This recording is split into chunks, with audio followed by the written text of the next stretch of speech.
రహస్యమైన ప్రార్థనా జీవితం మనకి దేవుడితో ఉంది సంబంధం. బాహ్యంగా చూసేలాగా చేయట్లేదు. బాహ్యంగా అనేక మంది బాహ్యంగా చేసేలాగా గొప్పలుగా చేయట్లేదు, సీక్రెట్ గా చేస్తారు. అందుకనే నాలుగవదిగా మనం కలిగి ఉండవలసిన అనుభవం మరియ అనుభవం కలిగి. అందరికి మరి ఎలా కనపడుతుందంటే పేదరాలుగానే కనపడుతుంది. అందరికి ఎలా కనపడుతుందంటే ప్రదానం చేయబడిన స్త్రీగానే కనపడుతుంది. కానీ ఈ భూమి మీద ఆ రహస్యమైన తన ప్రార్థన, ఆ గదిలో చేసే భక్తి దేవుని దయకు ప్రాప్తురాలయ్యేంత గొప్పగాను, దేవుని కృప పొందే అంత గొప్ప భక్తిగాను దేవుడు గుర్తించాడు. అందరూ అనుకోవచ్చు ఇంకా కన్యకులు ఉన్నారు కదా, మరి ఈవిడెందుకు అంటే కనుక దేవునితో ప్రజలు రహస్యమైన అనుభవాలు మరీకే ఉన్నాయి. క్రైస్తవ లోకంలో మనకు కూడా ఆ గది అనుభవాలు నాలుగోదిగా రహస్యమందున్న తండ్రికి ప్రార్థన చేసిన అనుభవం మనకి ఉండాలి. అప్పుడు ఆ రహస్య అనుభవం ఏం కలిగజేస్తుంది తెలుసా? మరికి కలిగజేసిన అనుభవం మనకు కూడా కలిగేస్తుంది. ఏం కలిగింది మరికి? చెప్పండి. ఎవరితో మాట్లాడి? దర్శనం కలిగింది. మరికి ఏం కలిగిందంట? దర్శనం. దేవుని దర్శనం. ఆయన ముఖ ప్రకాశాన్ని చూస్తే చాలు. ఈ లోకంలో ఒక్కసారైనా దేవుని దర్శనం కలిగితే చాలు. దేవుడే మనల్ని ప్రేమించి ఆ దర్శనం ఇచ్చాడంటే ఎంత గొప్ప భాగ్యవంతులో మనము. మోషే అంత గొప్పవాడు ఏమంటున్నాడు తెలుసా? నీవెవరో నాకు కనపడి ఒకసారి చాలా. మోషే తట్టుకోలేవయ్యా, నన్ను చూసి బ్రతకగలిగిన నరుడు ఎవరైనా ఉన్నాడా? కానీ నా మంచితనం అంతా నీ ముందు కనపరుస్తాను, నువ్వంటే నాకు ఇష్టం.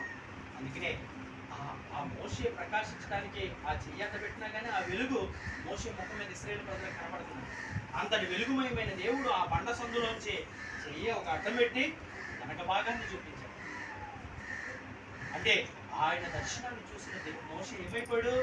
ధన్యుడైపోయాడు. ఒక పర్యాయము 12 మందిలో ఒకడైన పిలుపు ప్రభుత్వం ఏమంటున్నాడు తెలుసా?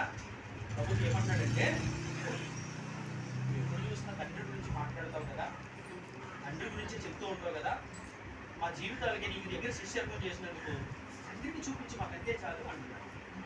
ఏమన్నాడు పిలుపు? తండ్రిని చూపించి మాకంతే చాలు అంటున్నాడు. అప్పుడు ప్రభు ఏమన్నాడు తెలుసా? మీతోనే ఉన్నాను కదా, నన్ను చూడలేదా? నన్ను చూస్తే తండ్రిని చూసినట్టు. అన్నాడు. ఆ 12 మంది శిష్యులకి ఏం కలిగింది? తండ్రి కుమార పరిశుద్ధాత్మ దర్శనం కలిగింది.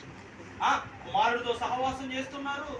తండ్రి పావురు వలె ఆయన మీదకి వచ్చి, ఈయన నా ప్రియ కుమారుడు, ఈయన అందరూ నేను ఆనందిస్తున్నాను, ఈయన చెప్పిన మాట వినండి అని తండ్రి మాట్లాడుతున్న మాట వింటున్నారు. అలాగే మేడగదిలో కూడుకున్నప్పుడు, మిమ్మల్ని అనాథులుగా విడవను, మీతో ఎల్లప్పుడూ ఉండడానికి పరిశుద్ధాత్మని ఆదరణకర్త పంపిస్తానన్నప్పుడు అందరూ పరిశుద్ధాత్మ చేత నింపబడి దేవుని అన్య భాషలు మాట్లాడుతున్నారు. వారికి ఏం కలిగింది అంటే కనుక తండ్రి కుమార పరిశుద్ధాత్మ దర్శనము కలిగింది. అలాగే రహస్యమందు దేవునికి చేసే ప్రార్థన గది అనుభవం నీ జీవితంలో దర్శనాన్ని కలిగజేస్తుంది. ఇంకోటి ఏం చేస్తుందంటే కృపకు పాత్రులము పాత్రులము చేస్తుంది. కృప అంటే కనుక ఇశ్రాయేలు ప్రజలు అనేక మంది ఉన్నారు. లేకపోతే ఇశ్రాయేలు ప్రజలు ఎందుకు? దేవునికి యాజకత్వం చేసి అహరోను ఉన్నాడు. అహరోనుకి కలిగిందా దర్శనం? మోషేకి కలిగిందా?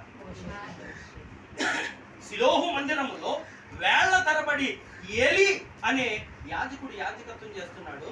బాలుడుగా ఉన్న సమూయేలు ఉన్నాడు. ఏలికి కలిగిందా దర్శనం? సమూయేలుకి కలిగిందా? అంటే మామూలుగా లెక్కేసుకుంటే, మామూలుగా మనం లెక్కలు కట్టుంటే కనుక ఇంతకాలం సేవ చేస్తారు కాబట్టి ఏలికే కలగాలి అని చెప్పి, అప్పుడే వచ్చిన బాలుడికి కలిగింది ఏంటంటే కనుక కృప. అర్హత లేని వాడికి అర్హత ఇవ్వడమే కృప అనగంటే అర్థం ఏంటి తెలుసా? ఆయన పక్షపాతం లేని దేవుడు. మోషే లాంటివాడికే అలా నిలబడి ప్రసంగం చెప్పి వాళ్ళకే అనుకున్నావేమో. గది అనుభవం ఏం చేస్తా తెలుసా? దేవుని ముఖ దర్శనం కృప. ఆయన దృష్టిలో ఉన్నావు, ఆయన ఇష్టం.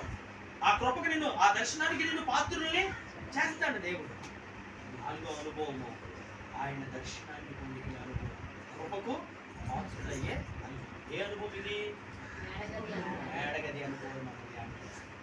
మేడగది అనుభవాలు మనము ధ్యానం చేస్తాం. అపోస్తుల కార్యములు చదవండి చివరి మాట చదివి ముగించు 10వ అధ్యాయం 9వ వచనం నుంచి 17వ వచనం వరకు చదవండి. మరునాడు వారు ప్రయాణమైపోయి పట్టణంలోకి సమీపించినప్పుడు పగలు ఇంచుమించు 12 గంటలకు పేతురు ప్రార్థన చేయుటకు మిద్దె మీదకి ఎక్కాను. అతడు మిక్కిలి ఆకలిగొని భోజనం చేయగోరెను.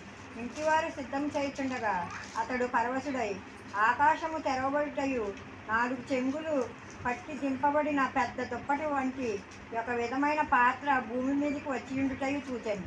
అందులో భూమి అందుండు సకల విధములైన చతుష్పాద జంతువులను ప్రాకు పురుగులను ఆకాశ పక్షులను ఉండేవి.